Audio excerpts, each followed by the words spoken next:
Paul should over that. Now, do you struggle to drift off? Yes. At night. This is for you. This item is for you. Just, yeah. I should really lie down. Yeah, relax there. It can be a common issue with many of us feeling sleep deprived on a daily basis. Well, if this is you or me, don't worry. To mark World Sleep Day, we've brought in an expert to provide practical tips to improve your Z's. Health scientist and sleep coach Tom Coleman joins us now. Good to see you, Tom. Welcome to the show. Thanks for having me. Why is sleep so important? Sleep has been described as the master conductor of health and disease. So all of the repair and the restoration and the resetting and the balancing, both mentally and physically, happen at night while we sleep. So everything from hormonal health to immunity to emotional well-being at night when we sleep. OK, so it's like a reset and a recharge. Absolutely, yeah. It's like, you know, we should clean out our fridge every now and then. We decide what to keep, what to throw away, what needs a good scrub. It's the same every night with our sleep. Oh, OK, if I'm trying to clean up my fridge, that's going to keep me awake. That's what's in my head as I'm lying on the pillow. So then why have we... It seems like we're obsessed with it now. And obviously you're here to help us with it, but why is that? There seemed to be a time when people went to bed, they slept, they got up, they worked, and it didn't... Like, you didn't hear your grandparents talking about... Well, the odd time sleep disturbance, but now it's a real problem, isn't it? It is, and I think that's down to, a lot of that is down to the way we're living. Technology certainly has a huge role to play in that. We have found so many ways to stimulate and overstimulate our systems, and we're go, and we're connected online, but we're not connecting with each other. Yeah. And our grandparents were outside connecting with nature far more, and they had less of these psychological stresses and maybe more physical. Yes. And that potentially really helped them sleep better at night. Yeah, when you're physically tired, when we're working you will sleep. Physically, yeah. Yes. OK, so exercise is key. Get out into nature, take a walk. Yeah, exercise is absolutely key because it helps ramp down psychological stress. And what about sunlight as well? Light is crucial. It's the master switch, really, when it comes to sleep. So it increases something called serotonin, which makes us feel happy in the moment. And that really helps us produce melatonin, the sleep hormone.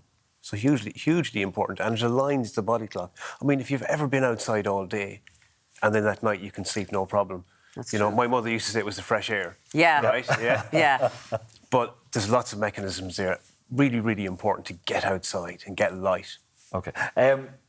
We work in breakfast television, so you know we work different shifts, you know, and whatever about throughout the rest of the week. For us, Thursday nights, anybody working on this show will tell you, so hard to sleep on a Thursday night because you know your alarm clock is going off in the middle of the night. Yeah, it's so. like, how do shift workers, you know, improve their sleep? Shift workers. Look, I have a huge amount of respect for shift workers. Our healthcare system, all the blue light services, we have safe streets because of shift workers. If we want our fresh croissants in the morning, someone's getting up to bed. You guys are providing an amazing, you know, breakfast TV here. So we owe a debt to the shift worker, right?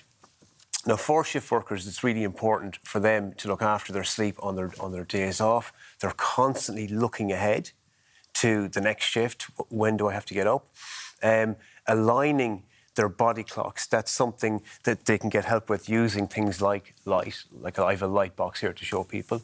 But it's massively important too that their digestive systems are on a day shift if they can help it as well. So there's lots there for the shift worker.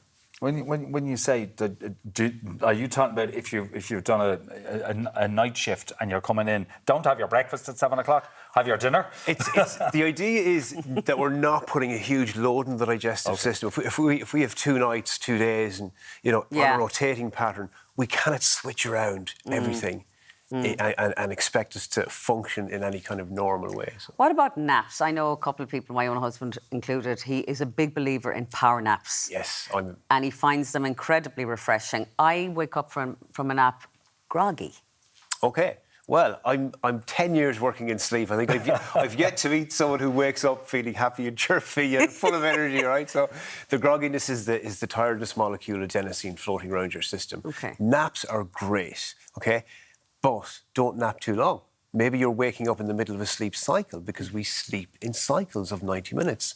So a short nap, 15, 20 minutes, or maybe for the shift worker, a longer nap of 90 minutes, and that's one cycle. Okay, so you're talking about 90 minutes. So we should really be hitting targets of, if not 6 hours, 7.5 hours, or 9 hours? Correct. Absolutely. Yeah, it's when the alarm goes off in the middle of our sleep cycle, maybe in the deepest part of our sleep. That's when we feel really tired and terrible. So